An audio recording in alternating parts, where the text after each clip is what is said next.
بسم اللہ الرحمن الرحیم۔ اسی جگہ کعبۃ اللہ کے سائے میں مکہ کے بیچوں بیچ اسلام کو اپنے وجود کا سب سے بڑا خطرہ تھا۔ یہاں کے طاقتور ترین قبیلے قریش نے ہر اس شخص کو کھلی دھمکی دے رکھی تھی جو کوئی بھی محمد صلی اللہ علیہ وسلم نامی شخص کا پیروکار بننے کی کوشش کرے گا۔ نو مسلموں پر ظلم ڈھائے جا رہے تھے، انہیں تشدد کا نشانہ بنایا جا رہا تھا اور حتیٰ کہ بعض کو اسی حالت میں شہید بھی کر دیا گیا تھا۔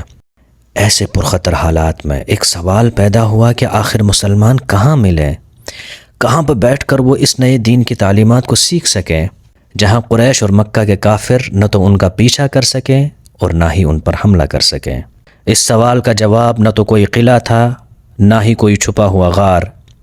اس سوال کا جواب بنا ایک سادہ سا گھر، اور آج ہم اس ویڈیو میں شاید تاریخ اسلامی کے سب سے اہم مرکز دارالارقم کو جاننے کی کوشش کریں گے۔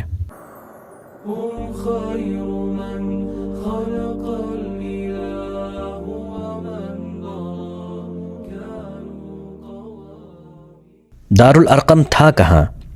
تاریخی شواہد کو مانے تو یہ جبل صفا کے دامن میں کہیں واقع تھا۔ اگر آپ آج صفا اور مروہ کے درمیان سعی کر رہے ہیں تو ہو سکتا ہے کہ آپ اس جگہ سے گزر رہے ہوں جہاں کبھی یہ سادہ سا گھر کھڑا تھا۔ آخر اس گھر کو کیوں اختیار کیا گیا؟ اس گھر کے مالک ایک نوجوان صحابی تھے جن کی عمر تقریباً 18 سال تھی اور جن کا نام ارقم ابن ابی الارقم رضی اللہ تعالی عنہ تھا۔ ذرا تصور کریں، ایک ایسے شہر میں جہاں قبائلی سرداروں اور مالدار تاجروں کی اجارہ داری ہو، آپ صلی اللہ علیہ وسلم ایک نوجوان صحابی کا گھر اختیار کرتے ہیں۔ یہ چیز ہمیں اسلام کے انقلابانہ فطرت کے بارے میں بہت کچھ بتاتی ہے۔ اسلام ایمان اور اخلاص کو عمر اور سماجی حیثیت کے مقابلے میں زیادہ ترجیح دیتا ہے۔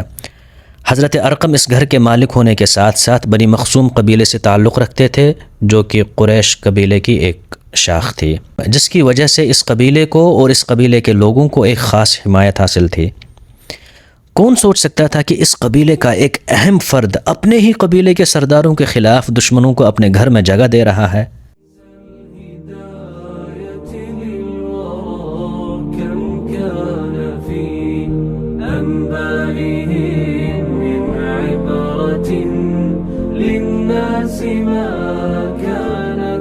یہ مسلمانوں کی پہلی یونیورسٹی اور تربیت گاہ تھی جہاں آپ صلی اللہ علیہ وسلم اپنے صحابہ کے ساتھ بیٹھ کر ان کے سامنے قرآن کی آیات تلاوت کرتے، انہیں قرآن سکھاتے، عبادات کا طریقہ بتاتے، عقیدہ اور اخلاقیات کی تعلیم دیتے، اور نتیجتاً اس تربیت گاہ سے تاریخ انسانی کی عظیم ترین نسل پیدا ہوئی۔ اسی جگہ پر حضرات بلال، صہیب اور ان جیسے دوسرے غلاموں اور سماج کے کمزور ترین افراد کو پناہ ملتی، انہیں برابر کا مقام دیا جاتا اور ان کی عزت نفس کا احترام کیا جاتا۔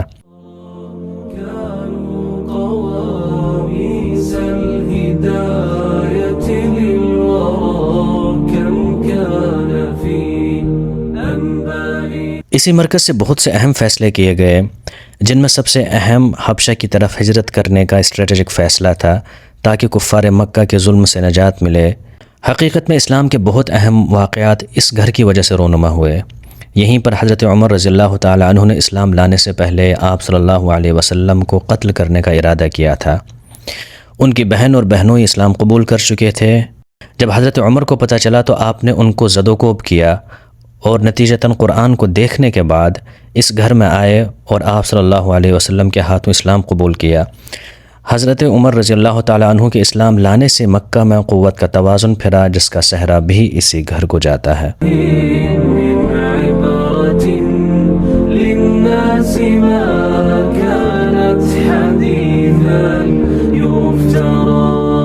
من أوصل كتب السماء إلى البشر ما الشمس من نور۔ اب سوال یہ پیدا ہوتا ہے کہ دارالارقم میں اب کیا بچا ہے؟ ایمانداری سے جواب دیا جائے تو کچھ بھی نہیں، جسمانی اور مادی اعتبار سے کچھ بھی نہیں۔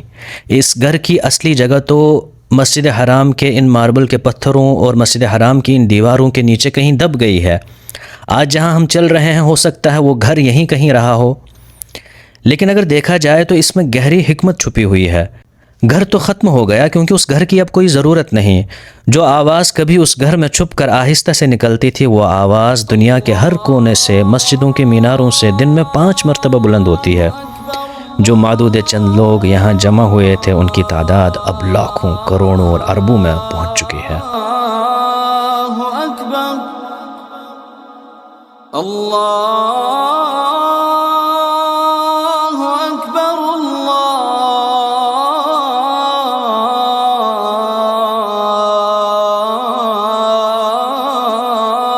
اکبر۔ دارالارقم کی کہانی صرف تاریخ کا ایک سبق نہیں، یہ ایک خاکہ ہے جو ہمیں قربانی کے بارے میں بتاتا ہے۔ جیسے حضرت ارقم نے اپنا گھر دے کر سارے خطرات کو قبول کر لیا تھا، یہ ہمیں علم کی دولت کے بارے میں بتاتا ہے کہ وحی کا آغاز بھی علم سے ہوا، اور اسی کے ساتھ ساتھ یہ ہمیں اپنی صالح نوجوان نسل پر بھروسہ کرنے اور انہیں بااختیار بنانے کی بھی ترغیب دیتا ہے۔ نور النبوة ما القمر فقفوا على آثارهم وزنوا بها أعمالكم واستلهموا منها العبار هم جب دوبارہ کبھی آپ صفا اور مروہ کے درمیان سعی کریں تو ایک لمحے کے لیے رک کر تھوڑا سا غور کریے گا، ذرا دائیں بائیں نگاہیں دوڑا کر دیکھیے گا اور یاد کریے گا کہ آپ اسی جگہ پہ کھڑے ہیں جہاں کچھ سال پہلے چند کمزور لوگوں نے ایک سادہ سے گھر میں اسلام کے مستقبل کی حفاظت کی تھی۔ دوستو، اسی کے ساتھ ہمارا آج کا سفر ختم ہوتا ہے۔